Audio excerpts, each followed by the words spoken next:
I just want to say thanks very much for inviting me here. It's very, very nice to be here. I've not been to visit this centre before, although I've heard a lot about it over the years, particularly from Manjusiha. Really delightful to be here. Amar Pushpa asked me for a title for my talk a few weeks or months ago, and the title I came up with is Bringing to Light the Mind Jewel. So bringing to light the mind jewel. And I feel like I need to start with quite a strong disclosure. So what I'm going to be talking about is Mahayana Sutra. So this is a scripture from, well, it's not really clear when it was actually written. Probably written over many years, but 2 or 3 AD, that sort of time. And it's a scripture called the Avatamsaka Sutra. And my disclosure is that I myself am just starting to study this sutra. So I'm doing something that I really wouldn't recommend if you can talk about a sutra that I'm just starting to become familiar with. And I'll sort of say more about that. And yes, I want to give that full disclosure at the start. I'll say a bit about why I've started being interested in this sutra. It's difficult to explain these things sometimes, isn't it? Like we get drawn to certain things for lots of different reasons. But I'll just say a couple of reasons why I've moved towards this particular Buddhist text. So there's another text, another Mahayana Sutra scripture from this particular strand of Buddhism called the Vimalakirti Nadesha, which is one of my favourite sutras, and I really love studying that and reading commentaries on that, particularly from Bhante Sangharakshita, the founder of our movement. And so it's basically through studying Bhante that I've come to the Avatamsaka Sutra. This particular thread of Buddhism talks about bodhisattvas. So bodhisattva, bodhi means enlightenment, sattva is being. So you could describe these as enlightening beings. One of the things one of the ways of talking about the qualities of a bodhisattva is in terms of 6 or 10 perfections. The perfections of the bodhisattva, the first one would be generosity, so the perfection of generosity, the perfection of patience and forbearance, and perfection of energy. There's a list that's very, very traditional, which is 6 perfections, but there's also this wonderful 7th perfection, which is translated in different ways, and I won't actually go into it very much, but basically it's through studying that 7th perfection through a little portal in a footnote that I find myself in this vast world of basically this Avatamsaka Sutra. So that's one way I've sort of found myself looking at the Avatamsaka Sutra. Another way is through an archetypal bodhisattva, an archetypal Buddhist figure called Manjushri or Manjughosha, which some of you, probably many of you, will be familiar with. So this is a figure, beautiful, youthful male figure, holding a blazing sword in the right hand and holding a Buddhist text in the left hand, so holding the Perfection of Wisdom text in the left hand. Again, I can't quite describe how that leads me to this particular sutra, but that's somehow part of it as well. And when I was starting to look at this particular sutra, one of the things I was familiar with was, so from our book of devotion, our puja book, the first page of the puja book has these 3 verses, and I'll read them. I take my refuge in the Buddha and pray that with all beings I may understand the great way whereby the Buddha's seed may forever thrive. I take my refuge in the Dharma and pray that with all beings I may enter deeply into the sutra treasure whereby our wisdom may grow as vast as the ocean. I take my refuge in the Sangha, and pray that with all beings I may reign in great multitudes, and have nothing to check the unimpeded progress of truth. Underneath those verses it just says Avatamsaka Sutra. I sort of thought, well, maybe that's the Avatamsaka Sutra. Maybe that's the thing in its entirety. I sort of had an inkling it wasn't quite. There was a bit more to it than that, but I sort of thought maybe that's the Avatamsaka Sutra. Maybe it's a bit like the Heart Sutra. This pith teaching, very just a few verses. But what you find with the Avatamsaka Sutra is it's vast. The content of the Avatamsaka Sutra is sort of infinite and full of imagery, full of multitudes, full of beauty. But the actual physical object is, when I've been reading about it, it was described as being 2,000 pages long in English translation. I mean, the version I've got is a mere 1,500 pages, actually. But yeah, it's absolutely vast. And it seems to be a scripture that somehow swallowed other scriptures as it went along. So it's really, really interesting. So there's 39 chapters in this scripture. The last chapter is 300 pages long and is known as the Gandha Sutra. Very, very beautiful sutra in its own right. So in a way, that the Avatamsaka Sutra just seemed to swallow these other sutras whole. And it's a scripture that's very important in East Asian Buddhism. So it had an influence on things like Zen. It's important in Chinese Buddhism. And the translator, Thomas Cleary, that I'm reading his version, he describes it as perhaps the richest and most grandiose of all Buddhist scriptures. So I've really bitten off a lot more than I can chew, and I personally just really enjoying just getting to know this sutra. And I turned 50 earlier in the year, and partly I feel like this could be the rest of my life's work, however long that is, really looking at this particular scripture.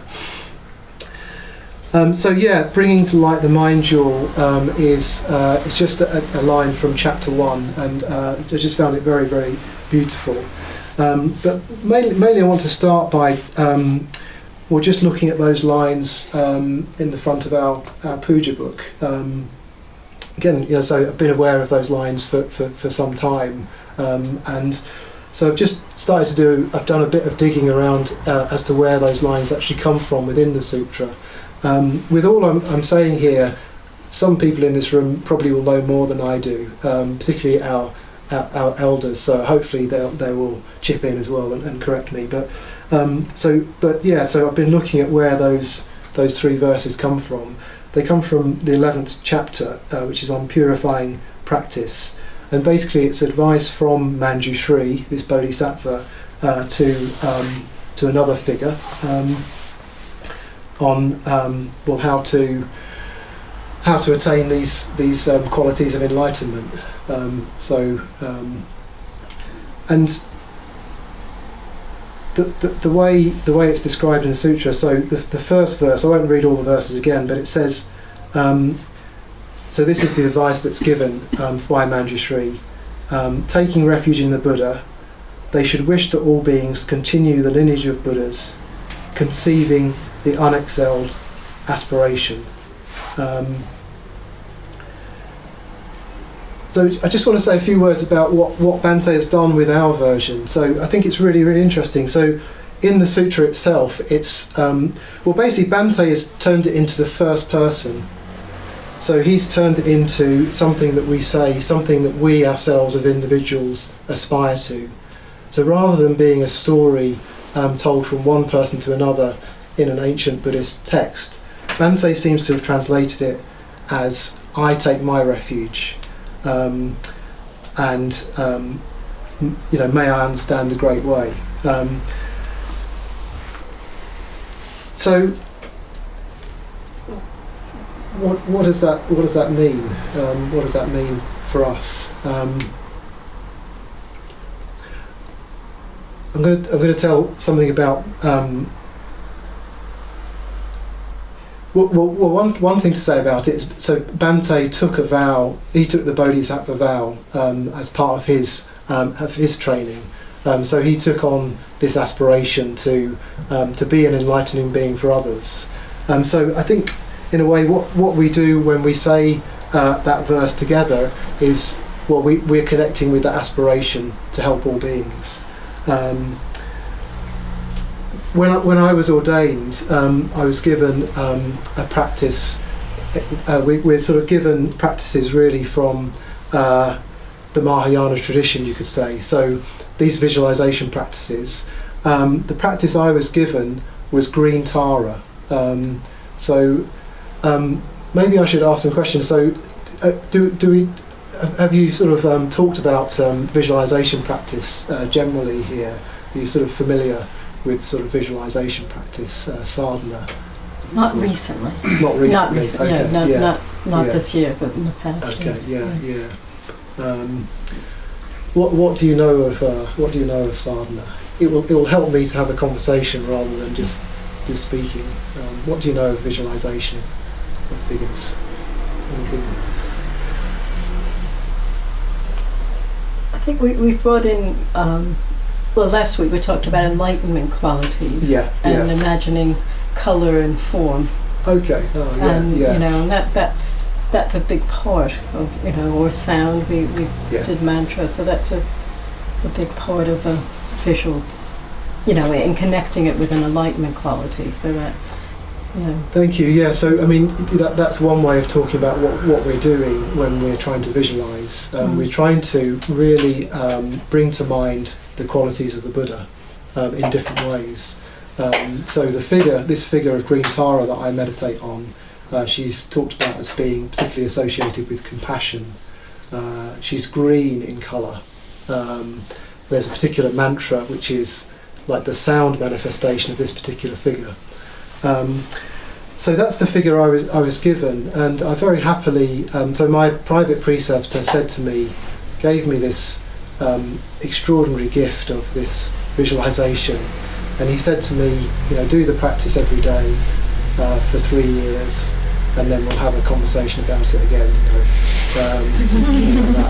And he said, well, if you can't do it every day, do it 6 days a week, and so that was the sort of advice I was given at my ordination, or just after my ordination, and I faithfully did that. And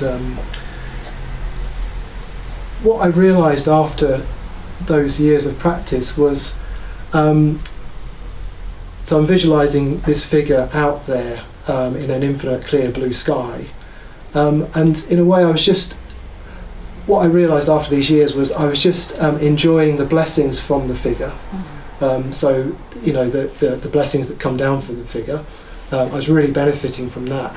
But what I'd forgotten, I think, was that I am supposed to be becoming this figure. I am supposed to be embodying these qualities. So in a way I was just enjoying the Adhisthana. I mean, I'm overstating it a bit. There was hopefully something of the quality that was coming as well, but I think that was a realization I had after a few years, and the visualization I do now is a self-visualization. So you visualize yourself as the figure itself.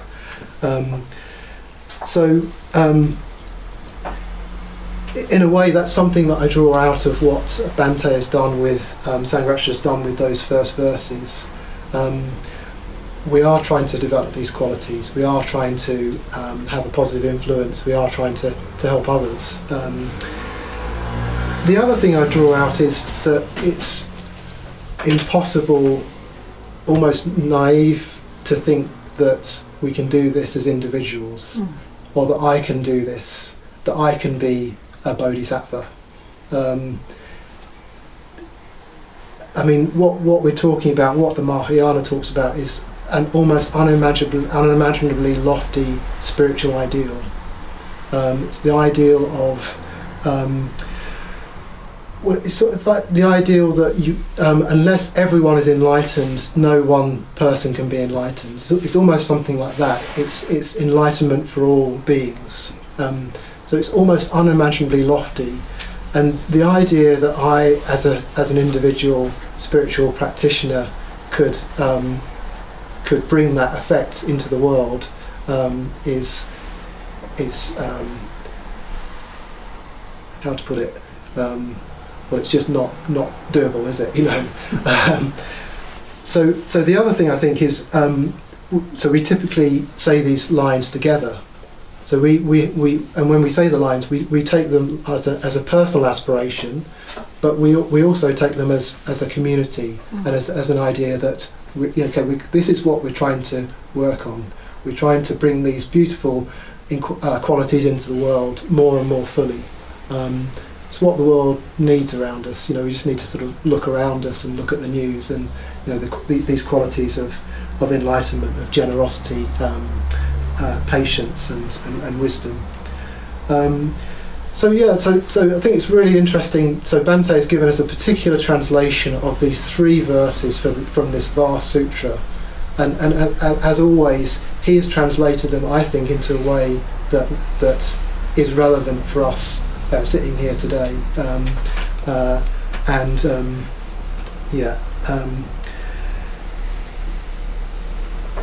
The other thing that I think is really interesting about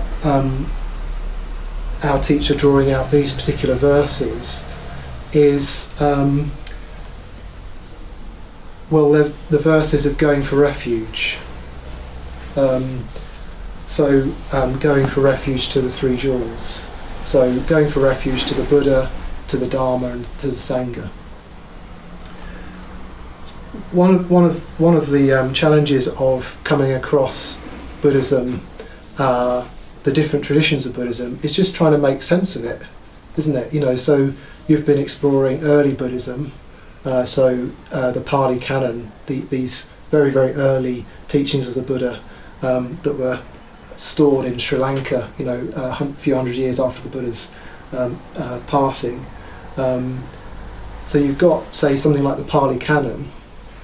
You've got something like Zen, and you've got Pure Land Buddhism, and you know these different traditions could almost look contradictory. They almost look like different religions sometimes, you know, because they emphasise different things. So how do you actually make sense of the Buddhist tradition? What our teacher, what Bhante has emphasised is trying to go back as close to the Buddha as possible. So trying to get as close to the Buddha as possible in different ways. So again, I think it's very, very interesting that he's drawn out the going for refuge. The reason he's done that is because when people came across the Buddha during his lifetime and they were attracted to his qualities, and they wanted to commit to the spiritual life, what you find them saying is the same thing again and again. Actually, in the early tradition, they say, "Buddhang saranang gacchami," to the Buddha for refuge I go. "Dhammang saranang gacchami," to the Dharma for refuge I go, and to the Sangha for refuge I go. So basically, that's what becoming a Buddhist is and was, you know, very much in the early tradition. I take my refuge in the Buddha. In later Buddhism, that sort of got a bit lost in a way, you know, particularly when you're looking at this sutra of 1,500 pages of extraordinary imagery and teachings. You know, you can take many different sort of teachings and interpretations from that, but what Sangharakshita emphasises is going for refuge, the commitment of committing to the spiritual life. You know, so I just find that interesting as well.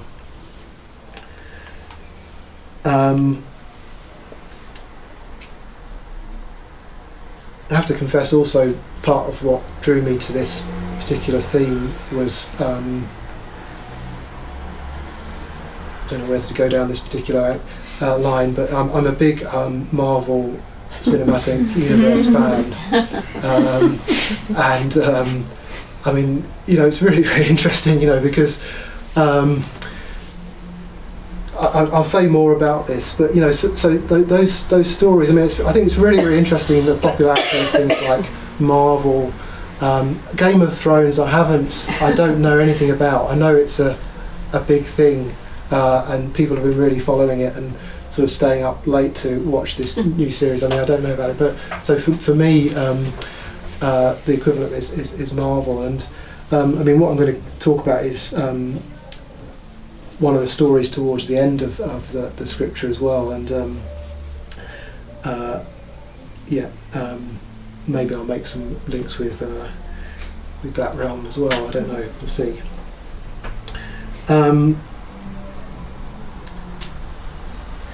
I've talked a bit about the Gandharva Sutra, so that's the last part of this particular sutra. So this 300-page story, if you like. So I'll say a bit more about that now as well. So this last chapter is all about pilgrimage. Again,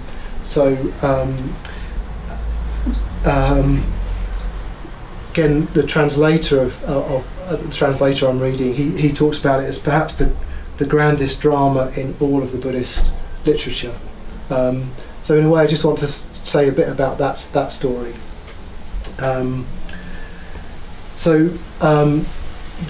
This last chapter is about a figure called Sudana, who's a young man who meets Manjusiha, and basically Sudana vows to gain enlightenment for all beings. So he vows to become a bodhisattva and to take up the bodhisattva path.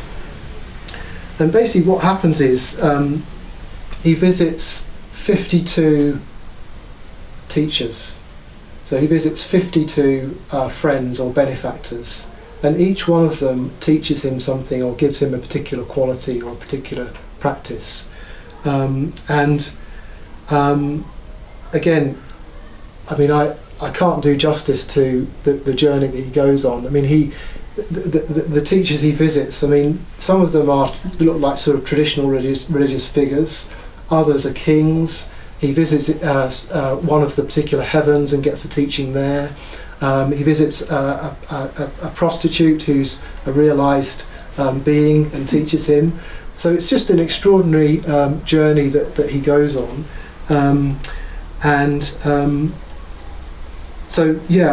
So I find the whole idea of pilgrimage interesting as well. So I'll sort of say something about that. Has anyone been on pilgrimage to the Buddhist sites in India? Here we go. How was that? How was that? Yes, yeah. I can't explain in the words. Okay. So yeah. it was amazing. Okay. When Yeah. you go there and you just imagine that you are walking the same steps, the Buddha. Yeah. So it's amazing. Yeah. When you see it. What was your Unforgettable. Oh, okay, Yeah, very much deepened my confidence and faith in the Buddha. Yeah. Has anyone been on other pilgrimages? I mean, we use this word pilgrimage, and it's often used in sort of obviously religious terms. But I mean, anyone else want to say anything about pilgrimage? Ratnachuda? Yeah. Completely different to the. Because James Joyce, from my age of 16, has been one of my favourite writers. So I visited the Napoleonic Tower where the first part of the Ulysses is set, and that was a bit of a pilgrimage for me in Dublin, Lapstown, Dublin. Yeah. I made a pilgrimage to Jim Morrison's grave in Paris.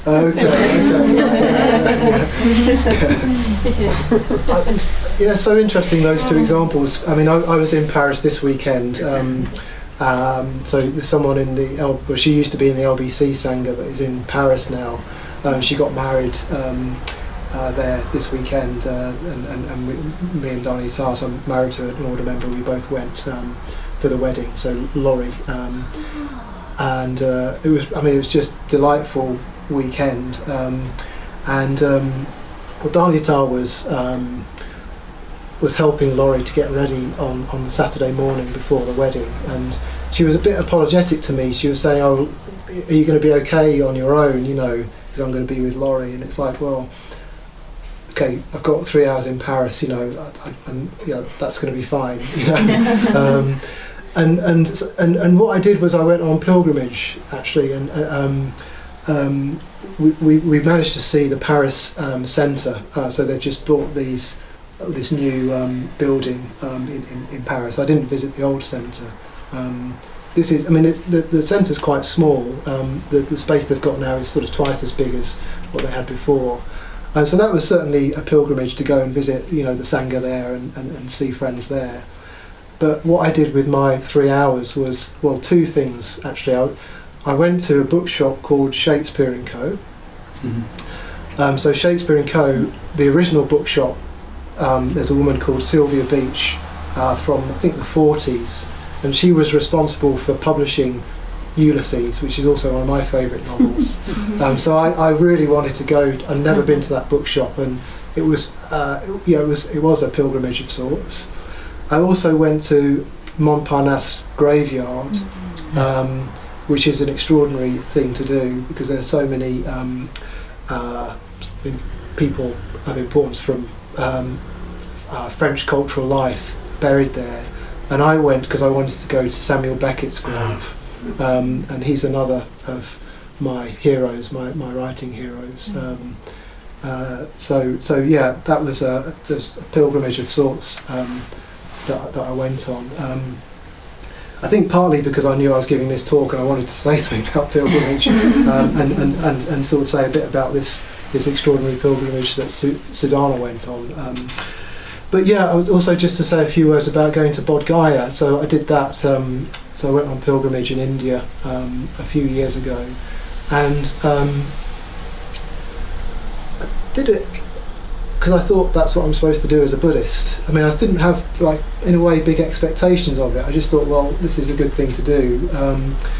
And the effect it had was quite surprising on me, actually. Even from the first moment when we were on the coach with Manidama, our guide, and he pointed out a site sort of in the distance in the hills, and he said that, you know, there are stories that the Buddha visited that site at a particular time. And it was almost as though the hairs on the back of my neck stood up. And it was like, you know, it really sort of brought home to me, well, the Buddha was an individual, a historical figure, you know. So yeah, it really was extraordinary to go on pilgrimage. And yeah, as I say, I will say a bit more about Sudhana's pilgrimage. But I wanted to talk about the different aspects of pilgrimage as well, the different things we can expect on pilgrimage. I think if we're leading a spiritual life, well, we can see that life as a pilgrimage, can't we? We use that word in a very particular way for a journey to a religious site of importance or a cultural site of importance. But the application of that word is much, much wider, isn't it? So it's the pilgrimage of our life, but also you know, different stages along our spiritual journey. So yeah, I just want to say something about well, the different aspects of pilgrimage, what we experience, and what Sudhana experienced in his journey. The first thing to say is it's a going into the unknown, isn't it? I mean, spiritual life in general, pilgrimage certainly, is a going into the unknown. The word pilgrimage, I think, comes from the Latin, and it has connotations of being in a foreign land. So that's one thing to say, I think, isn't it? That one thing that Sangharakshita said is we can't commit to the known in spiritual life. We can only commit to the unknown. Very, very interesting. So whichever commitment we make, if it's worth making, we don't know what we're committing to. It's like a strange thing to say. I mean, joining the order, or becoming a mitra, or moving into a community, or any of the commitments we make in our spiritual lives, we don't know what we're doing. And if we did know what we were doing in that commitment, or if we did know what the consequences of the commitment were in all their detail, then it wouldn't be worth making. It wouldn't be worth going on that journey. So I think that's very, very interesting, isn't it?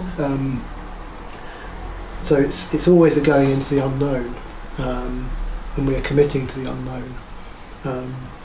And in a way, I sort of think that's what life's for. One of my reflections in Paris was going into the unknown probably becomes more difficult as we get older. I mean, I noticed this myself. I'm solidly middle-aged now. It's undeniable. And things I would do in my 20s without thinking about it. Yeah. Now I'm just sort of a bit more cautious. I'm talking about very unproblematic things like finding my way about a foreign city when I don't really speak the language. So I think that's something to watch, I think, isn't it? As we get older, are we becoming safer? Am I becoming safer? Am I still willing to make the commitment to the unknown, to sort of open up to spiritual growth and learning? And also I was reflecting on the pilgrimages or the commitments I made as a younger man. At a certain point leaving my job to be a freelancer or something like that, which I did in my mid-20s, or going to work at the London Buddhist Centre, or going to live at Pamaloka. Definitely going into the unknown. And all in retrospect, I think we never regret those commitments, even though we don't know what the consequences will be. Sort of in retrospect, I definitely haven't ever regretted doing those things that I feel I've needed to do, or there's sort of an intuition that this is what I should be doing next. So there's just a few thoughts about going to the unknown and the importance of commitment. And another thing to say is something about challenge. So I think about being in India on the pilgrimage. It's incredibly challenging, in many ways, and I mean, I don't know. I think our group almost went on strike, I think, at a certain point. I mean, maybe again that's overstating it, but we were staying in some pretty basic resting houses, shall we say? And we went across the border from India to Nepal, to the Buddha's birthplace, which is now in modern day Nepal. And I remember we sort of pulled up in our coach outside this hotel. If we'll use that word. It was completely black, completely dark, no lights on, and we sat in the coach for a long time, and we eventually went in, and it was, let's just say it was very, very basic, and why am I saying this? Maybe I'm just using it as an example of that when we commit to spiritual life, when we commit to the unknown, challenge is part of that, isn't it? Yeah, it's part of it. It's sort of just it's just part of it, isn't it? You know, the other side of it is the other thing that happens is we get great assistance. So when we commit to something, we also somehow magically receive help at the same time. But yeah, challenge is part of it, and I think the challenge is almost designed to target your weak spots. I think that's just the nature of it, you know. I mean, partly I'm in the back of my mind I'm thinking about Marvel, you know, and like these superheroes, which I think are like modern day bodhisattvas.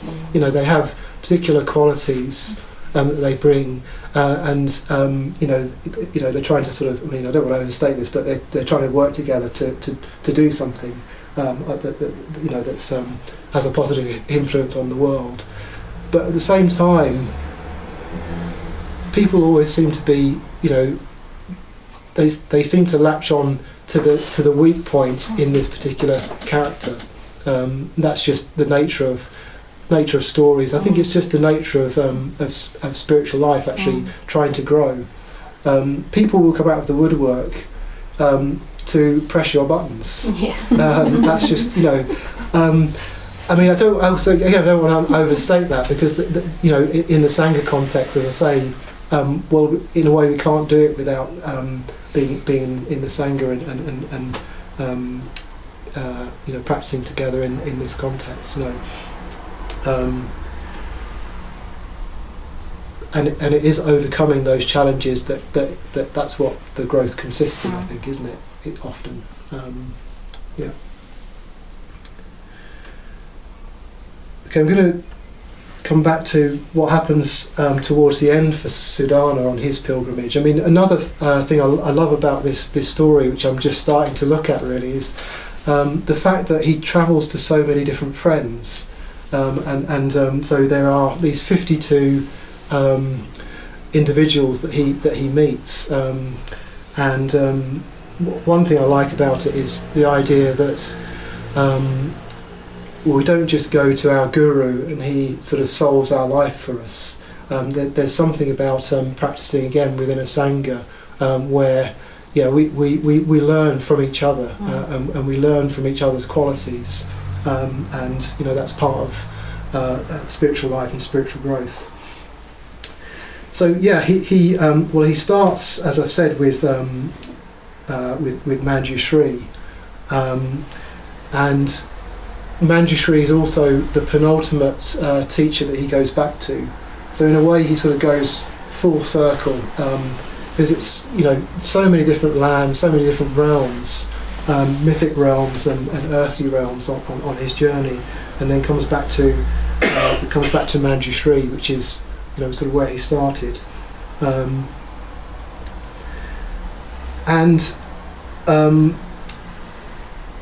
I think the climax of this particular pilgrimage, Siddhana's pilgrimage, comes when he encounters Maitreya.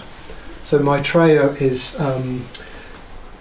in the early Buddhist tradition and throughout the Buddhist tradition is talked of as the Buddha to come, so the future Buddha. So our Buddha. Yeah, I won't sort of go down that particular alleyway, but yeah, Maitreya is talked of as the future Buddha to come. So Siddhana somehow visits the future Buddha, and the future Buddha Maitreya clicks his fingers, and what that does is opens the door to this extraordinary tower, Varochana's tower in the story. And I'm just going to read a bit from a description of what happens when the doors to the tower open. So this is from a description of the Sutra rather than the Scripture itself. So this is talking about this last chapter. Its climax records the entrance of the pilgrim Siddhana into the miraculous treasure tower of the cosmic Buddha Varochana, the Illuminator. The tower is as vast as space itself, and festooned with canopies, banners, pennants and jewels, every kind of decoration. Mysteriously, inside the tower are hundreds of thousands of other towers, all equally large and equally embroidered. Despite this, each of the towers appears perfectly distinct, while appearing to be reflected in each and every object of all the other towers.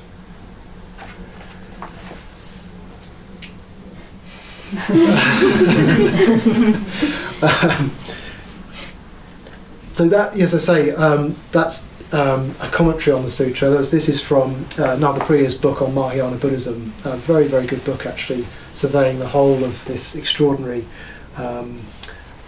flowering of Buddhism. But it does give a really good sense of what sort of world you're entering into, with not just with Siddhana's pilgrimage, but with this text as a whole. You know, right from the start, you're entering this visionary world, or universe, really, of colour and light and qualities. So I'm just going to finish by saying a bit about what that image represents. I've said at the start that I'm foolhardy even going into talking about this sutra. I'm certainly foolhardy trying to describe what this image represents. But again, some of you will be familiar with a similar image, which again is very well reflected in this particular sutra. So the image of Indra's net. So yeah, very similar image. So Indra's net, this is an infinite net, and at each point of intersection in the net there is a jewel. So an infinite net of jewels. And in Indra's net, the tradition says that each jewel in the net reflects every other jewel in the net. So each jewel reflects every jewel in the net. So it's sort of a bit mind-blowing, isn't it? And it's just very, very beautiful image. As I say, I hesitate by even trying to say anything about it, but it's pointing to something of the nature of consciousness, I think, isn't it? How we perceive the world around us as objects in space, and us being a self that's moving through space. The Buddhist tradition says it's not like that. That way of seeing the world is helpful practically. If you want to cross the road, it's very, very important to think of yourself as a self and to think of objects and to navigate them. So it's very, very helpful practically in many, many ways. But it's not how reality is in itself. It can't be how reality is in itself. So what these images are trying to open us up to is, well, what is reality actually like then? Now that's one of the wonderful things I think about this whole tradition of later Buddhism, the archetypal, the imaginal realm, the symbols. What they're trying to do is open us up to reality, open us up to what things are really like. So I think that's what it's trying to point us to. I think most of the time we probably, or maybe I should just speak for myself, we exist in a very narrow sort of band in our minds. It's almost like we exist on the surface of our minds.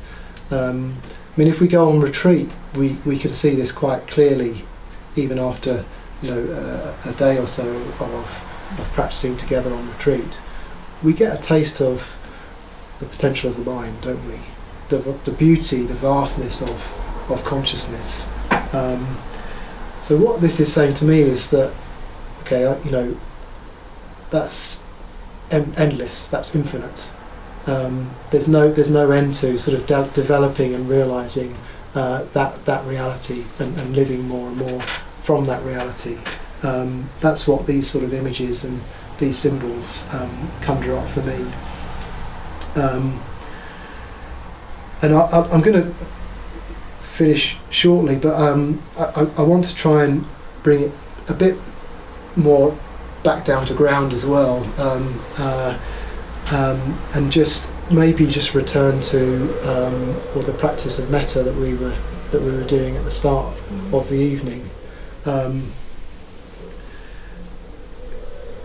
It's really interesting sitting here and trying to talk or give a talk or whatever, because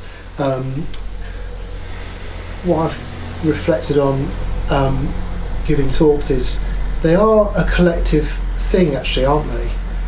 So my experience coming here to your group is it's very easy to talk the Dharma here, so I've had a busy day. I mean, this is not how I would normally choose to prepare for a Dharma talk, but I've just been up in Birmingham. I sort of went up to Birmingham this morning, sort of came back this evening, and sort of unavoidable, unfortunately, and so that's part of the condition I'm bringing here as well, like travelling on public transport, and where am I going with this? So what I'm talking about, I think, is just conditionality. I think this image is also talking to us about the core Buddhist, the core of the Buddha's teaching, which is about conditionality. That things arise on the basis of conditions. So even though I'm a bit tired, the conditions of your receptivity, your welcome, mean that I can give this talk. And I think of your collective sort of metta helping me to sort of sit here and talk,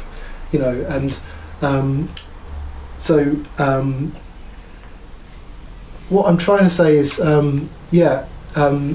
even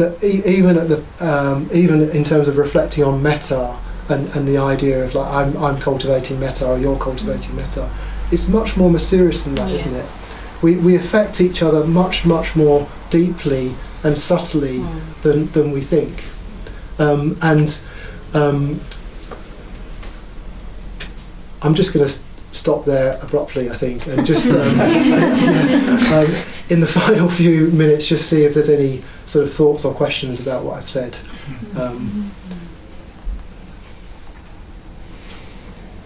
I really can say something. Oops, Charlotte was going to. Oh, Charlotte. So Charlotte, Yeah, then Shuli, yeah.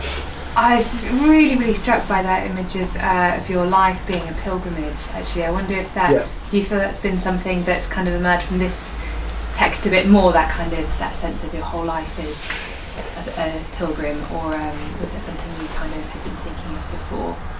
A bit of both, really. I mean, I think every single story that we tell is a story of pilgrimage. You could say, as a writer and trying to write fiction, what I was taught was really there's only two plots. So one plot is someone goes on a journey. The other plot is a stranger comes to town. Basically, and I really think that, and they're, in a way they're the same story. So partly I'm interested from that point of view, and stories basically are stories of growth, if they're worth telling. Sometimes they are psychological growth, and that's absolutely great. Someone being challenged, going into the unknown, going to the forest, and growing up, developing. But the spiritual quest is that and a lot more, isn't it? It's really trying to transcend something, isn't it? So I'm interested in it from the story point of view, and in a way that's why I've been interested in starting to look at Siddhartha's quest, because it seems extraordinary, so I'm just looking forward to getting to know that more as well. Thanks. Prachuda, please. Yeah. I congratulate you for going into the flower ornaments. I've given it up 3 times, despite the fact that the Buddha Ratnachuda appears in it several times. It still didn't.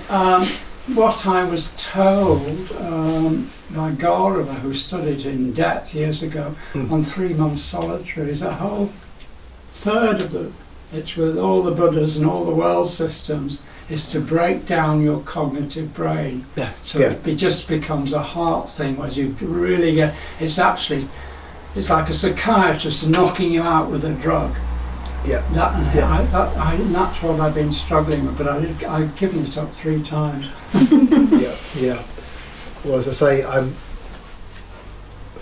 you're a wiser man, Ratnachuda. Just starting to explore this. So yeah. I'll see how far I get. Thank you. Yes, if that's the right word. Yeah. But it's just, it's just a treasure, isn't it? It's just an absolute treasure, and beautiful thing to start to explore. So maybe I'll just say thank you very much for inviting me. I've benefited a lot from reflecting on these themes, so I hope I've communicated something of what I've been interested in. So thank you. Thank you.